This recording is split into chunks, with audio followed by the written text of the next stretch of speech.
yo trabajo en la gestión en el Estado, en un ministerio, en unas carteras del Poder Ejecutivo, hace no muchos años. Milito en política, milito en el kirchnerismo. Escribo ficción, soy papá de un chico de 12 años. Y a Paula la conozco hoy, pues hoy nos estamos conociendo. Ella me convocó, no sé, supongo que hay quizás alguna relación con Marina, también trabaja en el Estado, bueno, hay como unas cercanías, aunque no esté esa cotidianidad. Entonces, conversando un poquito por teléfono, yo le dije que entendía que mi invitación tenía que ver un poco, no tanto quizás por el lado de la ficción o de la literatura, sino más bien por el lado de un compromiso con la época y demás. Entonces, yo trataba de hacer un lazo entre Paula y Mariano. Hoy nos estamos conociendo y estamos presentando, digamos, su trabajo. Y claramente lo que hoy nos junta acá con Nico, que también disfruto que estés acá, es, bueno, estos dos momentos de esta época que estamos viendo, que Paula recoge de la historia y los pone a comunicar acá adentro. Entonces, quizás yo para, digamos, darle un poquito de sentido a mi participación acá, quiero contar brevemente por qué, digamos, mi compromiso con la época, con la política y demás, que tiene una razón bien puntual, que es que yo, digamos, vengo de una familia que se crió con los valores de los derechos humanos o en el movimiento de los derechos humanos, porque mis padres militaron en política en los 70, una década de mucho fervor político y también mucho dolor. Y yo soy de algún modo hijo de aquella época, entonces eso de algún modo explica en parte por qué mi compromiso cuando, por ejemplo, Néstor funda una época, o funda un eje, uno de los grandes ejes del gobierno, que es la política de derechos humanos y la memoria y la justicia, con ese acto de reparación histórica que hace en el actual espacio para la memoria. Yo ese día yo tenía una relación con los hijos, porque milité ahí en los 90, y por supuesto lo vivimos con mucha emoción y conmoción. Hay una escena que es cuando se abren las rejas, digamos, de la puerta central del espacio para la memoria, en eso entra la ESMA, con todo lo que eso significaba, que es frente al edificio de las 4 columnas, que es el más emblemático. Estaban las madres, las abuelas, los hijos, los familiares. Había mucha emoción colectiva. Abrieron las puertas después de que Néstor firmó el traspaso con Ibarra, que era el jefe de gobierno, no me acuerdo bien más. Abren las puertas, entramos y muchos hijos, muchas hijas, muchos de los familiares tiraron rosas y claveles contra el portón de ese edificio de las 4 columnas. Y después lo que sucedió es que se abrió el predio y todo el mundo empezó a caminar, a pasear por el lugar, a reconocer cada uno lo que quisiera reconocer, a sentir lo que cada uno quisiera sentir. Fue un día muy especial.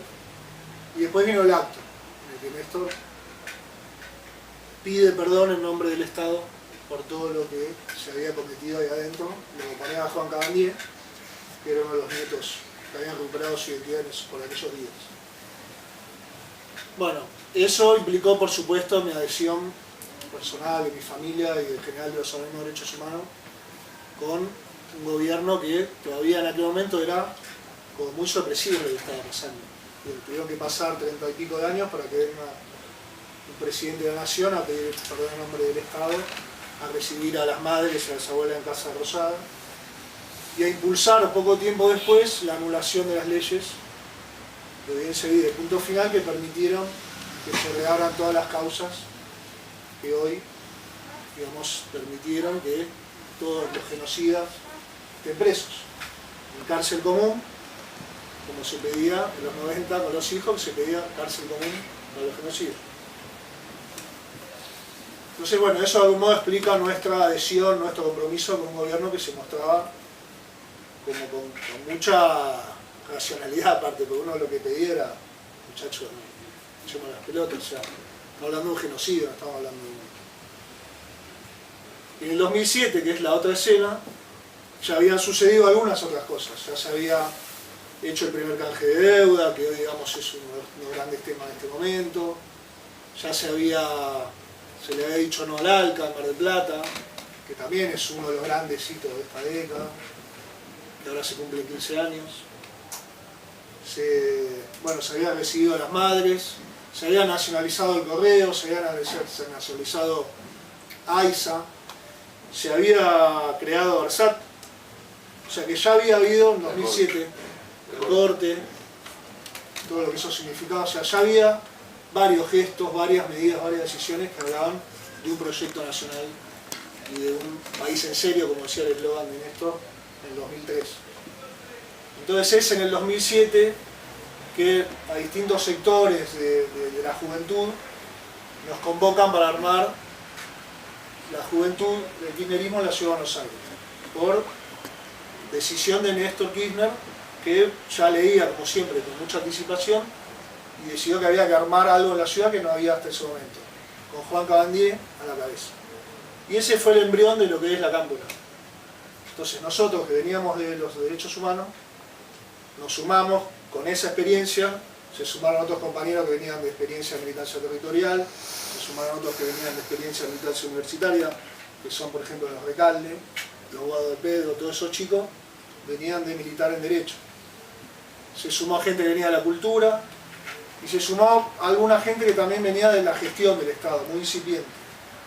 Y eso terminó derivando en la organización que hoy es la Cámpora, u otra organización, digamos, del campo nacional.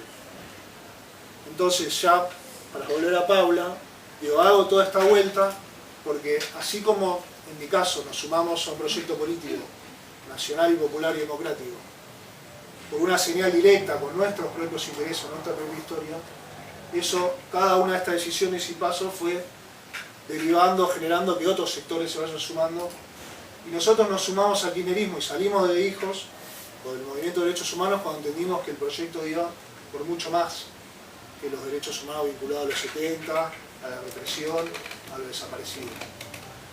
Fue como hacer un clic en ese sentido, y desde aquel momento hasta acá, digamos, no paramos más de militar, con idas, vueltas, pero hoy estamos comprometidos y con mucha satisfacción y alegría a un proceso que puso al país de pie y que nos promete o nos ofrece un futuro, en definitiva, a nosotros, a nuestros hijos. Entonces, Paula, yo cuando hablé con ella le dije que me parecía que este era un hecho que iba en ese sentido, que ella, desde su profesión, desde su especificidad, esté publicando un libro que tiene en este formato de cine a dedo, como me gusta llamarlo a mí, que vos me lo explicaste, dos hitos fundantes de estos últimos 12 años, me parece que va en ese sentido. Si no hubiese habido la serie de logros que hubo estos años, seguramente estaríamos presentando quizás el de la jirafa o alguna otra cosa, que también están buenísimos, pero esto habla, me parece, de un presente como muy prometedor en ese sentido. Entonces, creo que el concepto que lo cierra todo, así como en los 70 se hablaba de la patria justa, libre y soberana, Cristina estos años, en los últimos discursos habló de que recuperamos como sociedad, como pueblo, el concepto de patria. Entonces, yo creo que ese es como la gran conquista de estos años, es eso. Así que gracias por invitarme a decir estas cosas.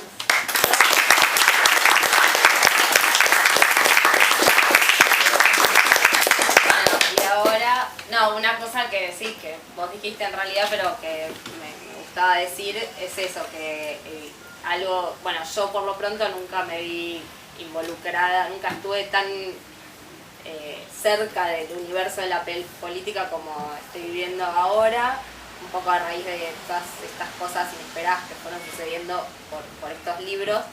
Y bueno, es eso, que cada uno desde su lugar y de lo que sabe o puede hacer, evidentemente se puede opinar y expresarse. Y bueno, los invito a ver un muy breve video que habla un poco de todo esto y un poquito más.